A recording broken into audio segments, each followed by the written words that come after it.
Good afternoon now. Hope you had a happy bond auction. Welcome to the Shoulder Tap. I am Jack, joined by Risk Manager Mick. Mick, how is this Wednesday treating you? Hey, it's going really well so far, Jack. How's it going with you? It's going pretty great. The weather's been Good. fantastic besides the FU thunderstorms. Very nice. Yeah, I saw you even got Rodney on TV today. I did. We're going to make him a star at some point. I think that dog could book if we could just get him to obey basic commands. Yeah, I mentioned in the chat, I was like, maybe I'll get Riva on here, but you know what? I've got a dog bed in the office for her. She never lays on it. She's actually laying on it, sleeping right now, so I'm not going to bother her. But maybe at some point in time, if I get a little heated or emotional during the segment, she might get interested and come over and see what's going on. But I don't know. We should dive into it. Oh, before we do, actually, I don't always get a chance to tune in, but I had up in the background Fast Markets when we had Nick for a Tick, Nicholas T on there, and man, I really liked listening to him.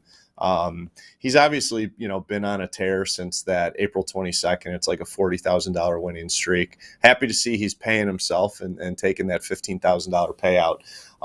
So I really liked that. I liked, thanks for the shout out to Nick. I know he mentioned I didn't expand his daily loss limit for him.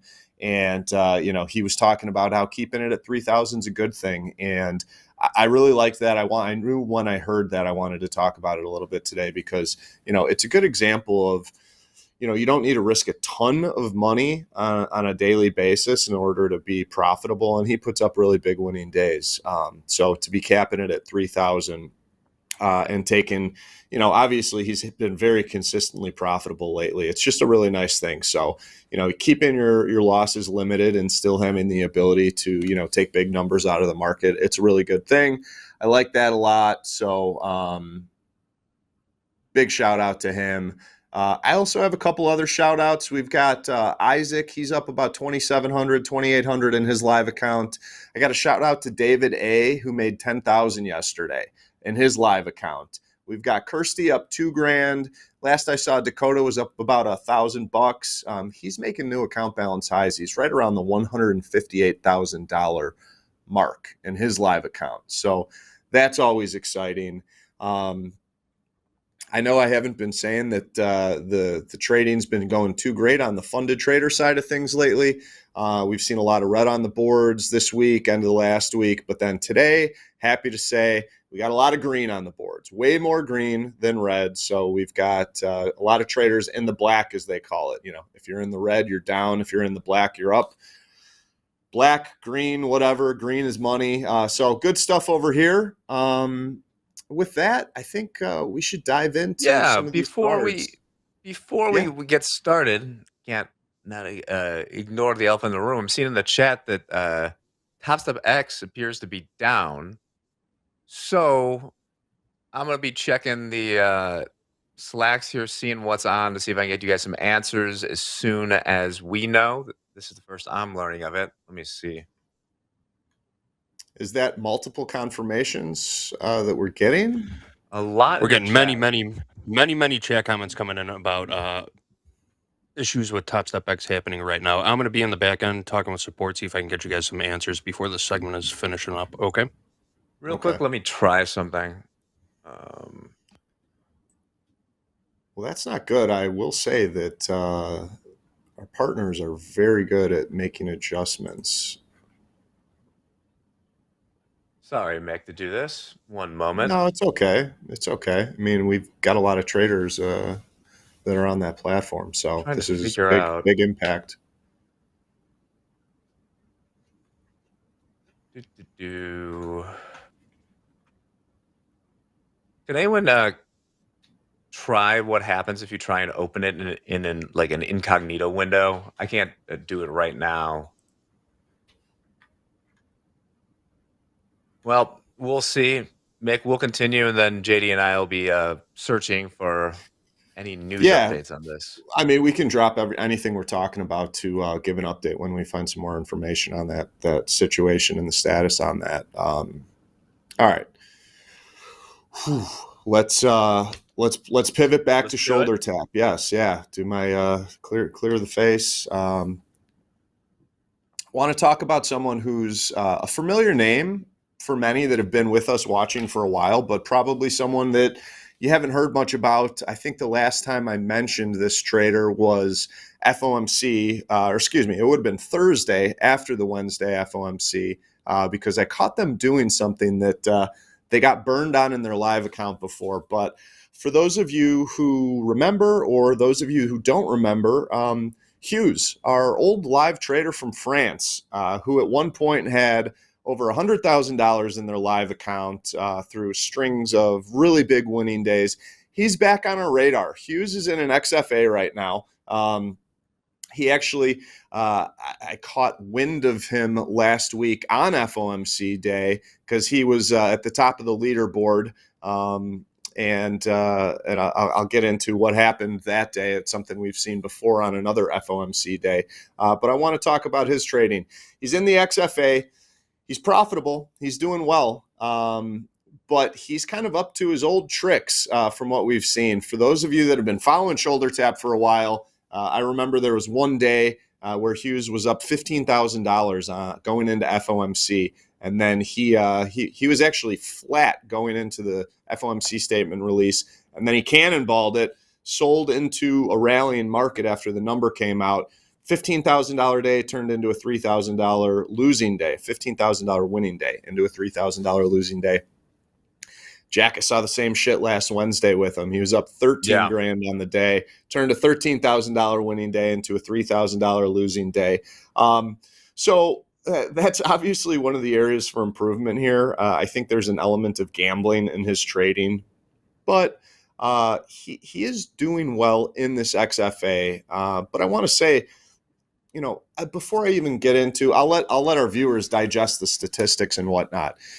I want to kind of talk about him in this gambling that I see. He's a big swinger. He's someone who always trades his max position sizing. Rarely ever will lighten up and trade smaller. In volatile markets, the best traders will scale down their position sizing.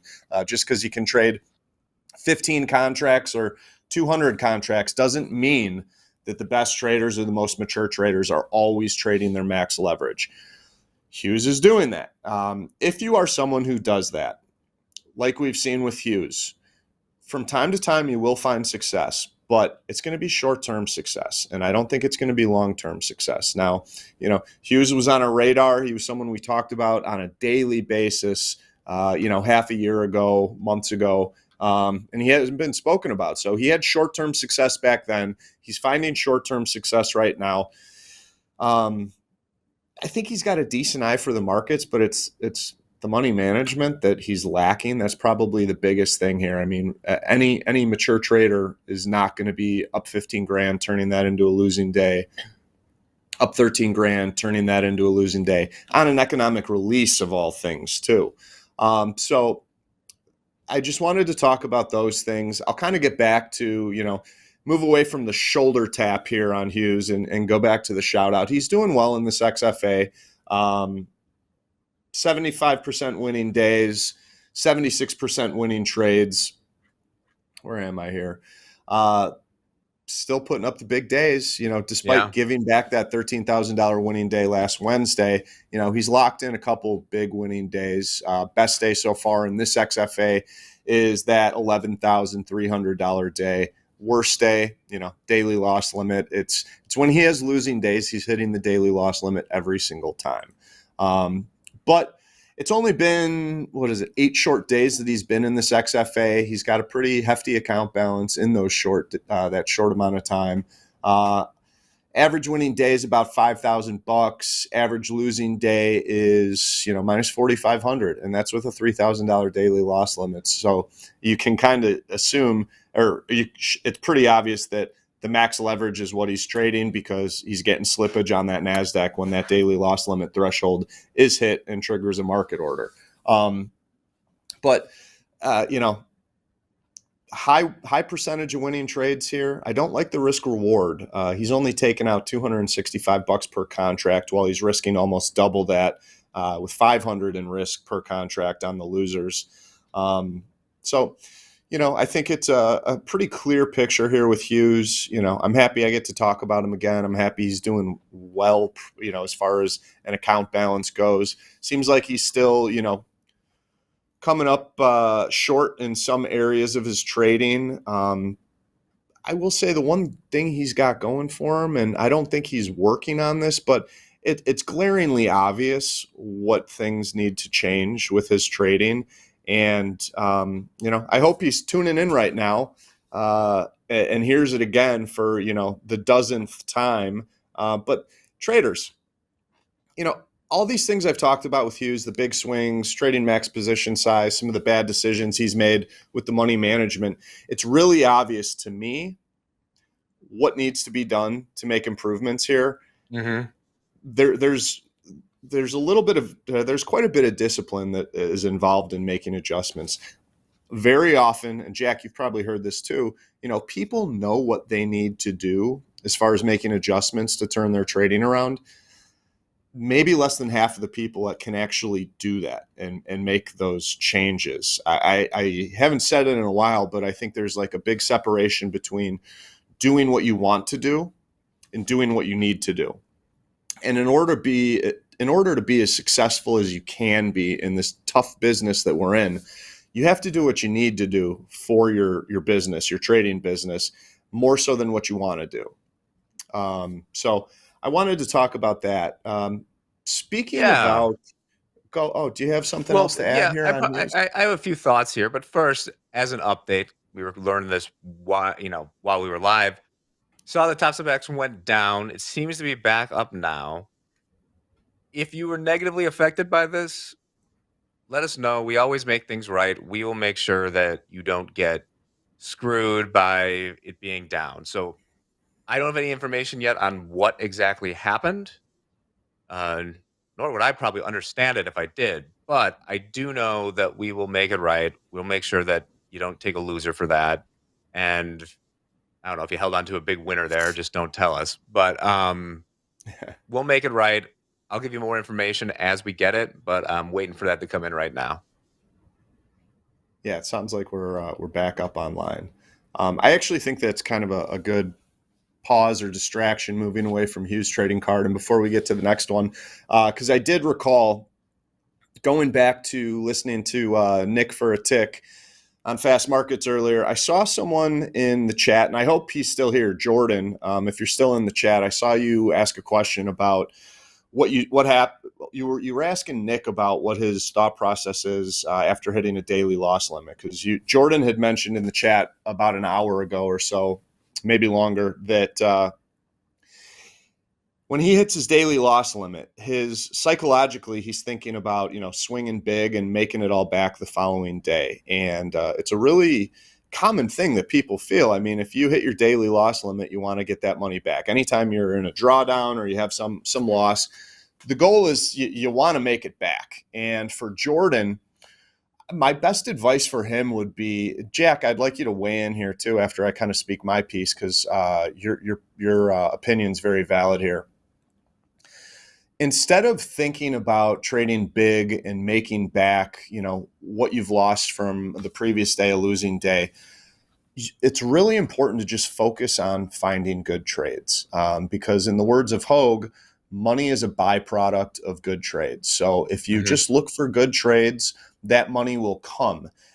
You don't want to be thinking about taking trades to make money. Make good trades and the money comes. But if you are trading to make $1,000 back, $2,000 back, $3,000 back, chances are you're going to lose that. You're trading out of emotion. You're trading and counting your P&L or your profits. And that's a very slippery slope. I've done that before. If Yeah. I lost $5,000 one day, there was a point in time where I was trading to make that $5,000 back, and more often than not, I actually would lose another $5,000. So for me, that never worked. But it's like a really common thing that a lot of traders are faced with on a regular basis, trying to make back losses the following day. I will say one last thing before I kick it over to you, Jack.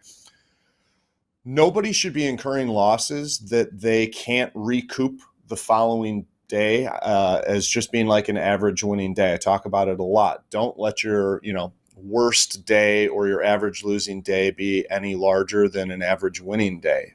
So as long as you're containing your losses to, be a smaller dollar value than what you could take out of the markets on a regular day, that'll help a lot with that psychological piece about, trying to trade big and swing for the fences and recoup the dough.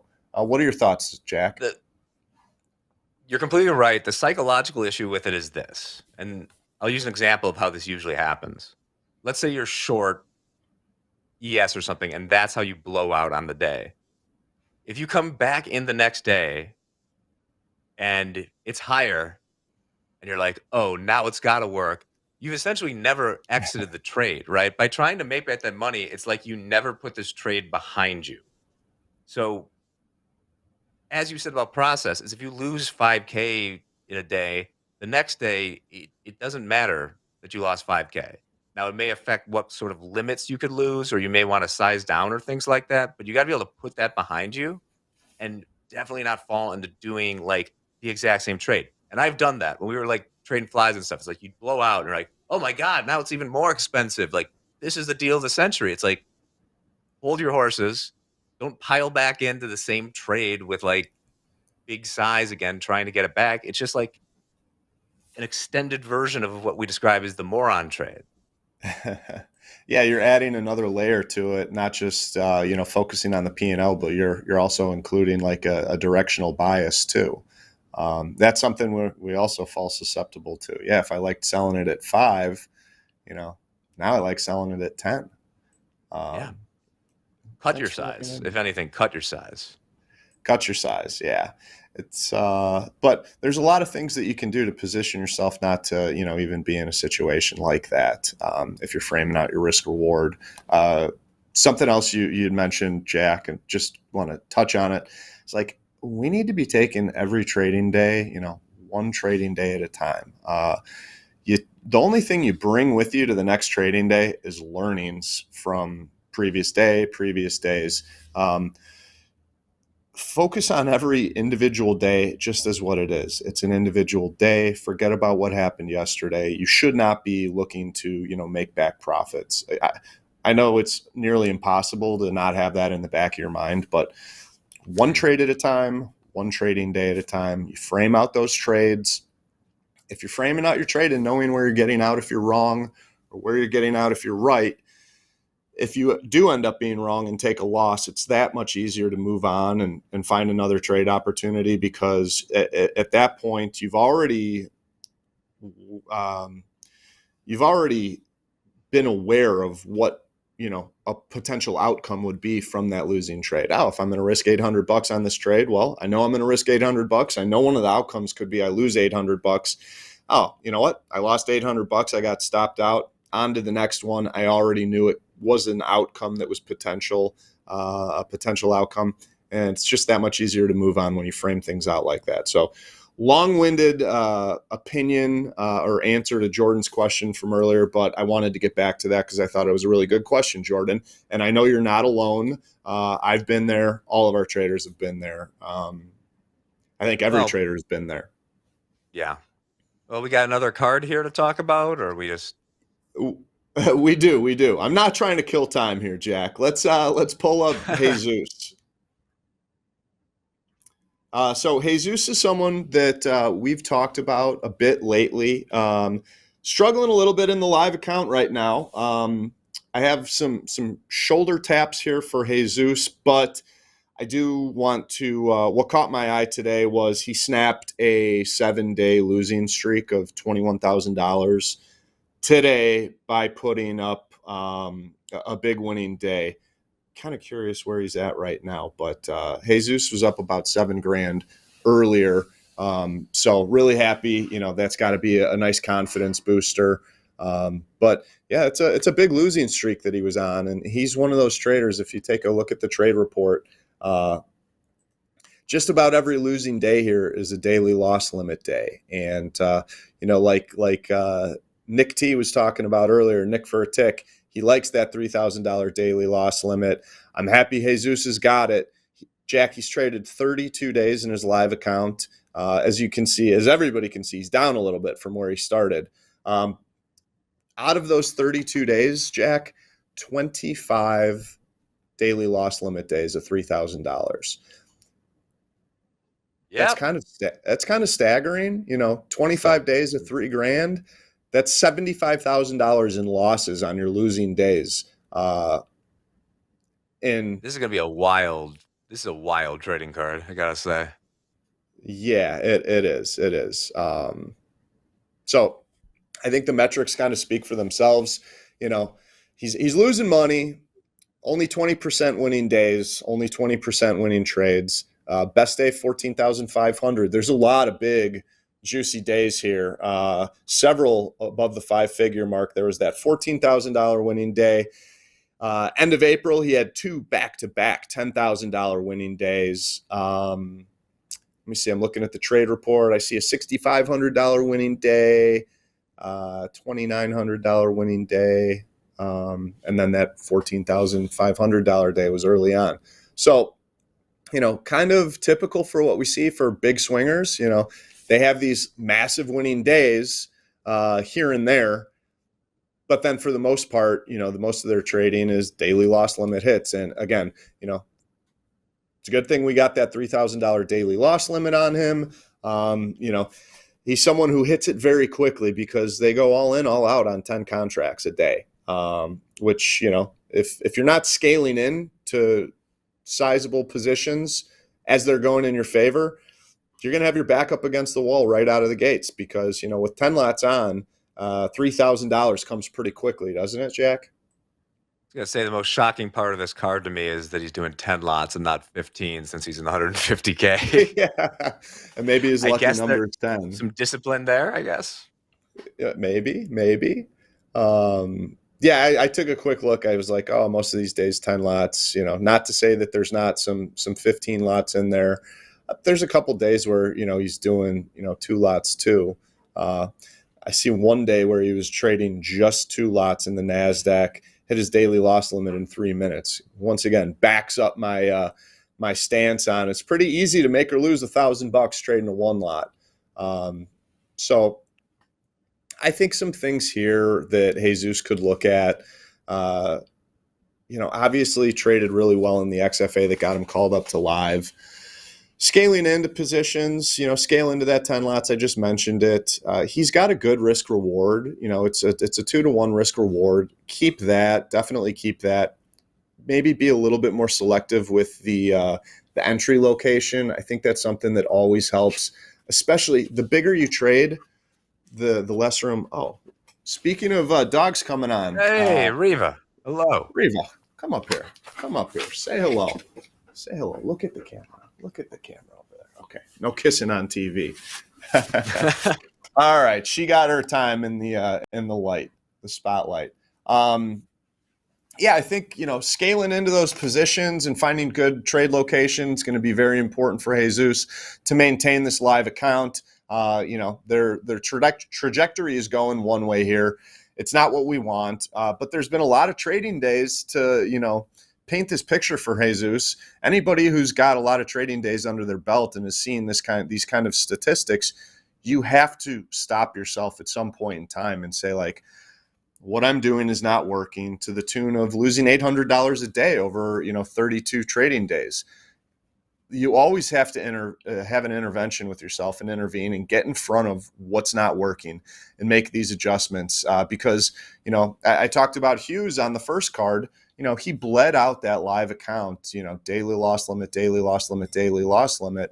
Over a long period of time. I just want to point out that, you could have a massive account balance and, a lot of people feel like, Superman or Superwoman when they've got that, but that money, can go very, very quickly. You take a big payout and then, what are you left with? I think Hughes, he was over $1,000, took like 60,000 in payouts. I think,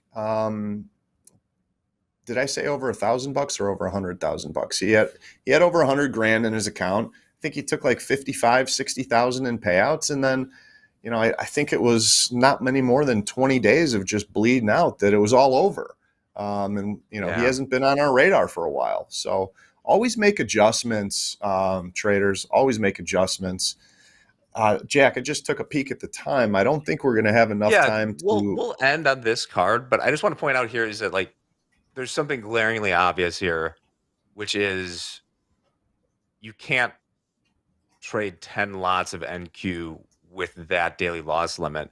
And I would encourage Jesus to either go with, I'd go down to like 5 lots, probably less than that, but at least fewer than 10, and see if that doesn't help with that 21% winning trade number. Because Yeah, they will go I hand would. in hand. You're not giving yourself enough room to work 10 lots with the DLL. You were just asking to get hit, even if you're right. Yeah, I mean, I mentioned that one day where they lost 3 grand in 3 minutes trading 2 lots.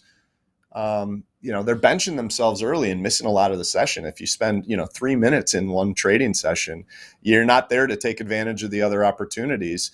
Jack, to even take your last comment about scaling down to the 5 lots even further, I would get even more conservative with that and say, look at this average daily P&L, $800 in losses a day over 32 days. Like I said, the trajectory is going one way. If you're losing money every day, you do not trade with additional size or leverage. You deleverage. He should be trading 1 or 2 lots. And then Uh, when he de- turns it around, yeah, it's the you know, definition of insanity is doing the same thing over and over again and it expecting different is. results. It is, something psychological. I know I've done this before, and I know, other traders have will fall into this category.